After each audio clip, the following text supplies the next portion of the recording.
वारे शहर जो अमन अमान तबाह, शहर चोरन हवाले। रोज़ चोरियूं फुरियूं मामूल बणियल। अवाम हुकूक इतिहाद जे सॾ ते वारे शहर में अमन अमान बहाल कराइण लाइ एहतिजाजी रैली कढी अवामी प्रेस क्लब पहुची एहतिजाज रिकॉर्ड करायो। ख़बर मूजिब वारे शहर मां ॾींहं ॾिठे चोर दुकाननि ऐं घरनि अॻियां बीठल मोटरसाइकिलूं चोरी करे फरार थी वञनि था।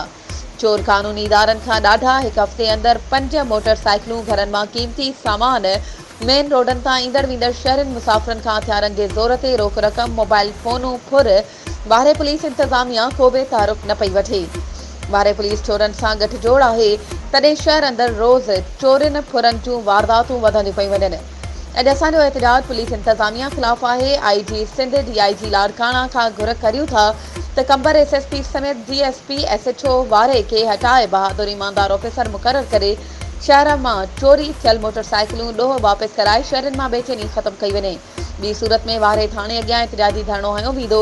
एहतिजाज जी अॻवानी कंदड़ मुहर्रम साहिबानी, वकार चोलियानी, ईद मोहम्मद असलम लाशारी, रियाज़ खचाण, आशिक गाइंचो, शानवाज़ बारीजो, अफ़ज़ल चंद, हकीम बलानी ऐं ॿियनि शिरकत कई।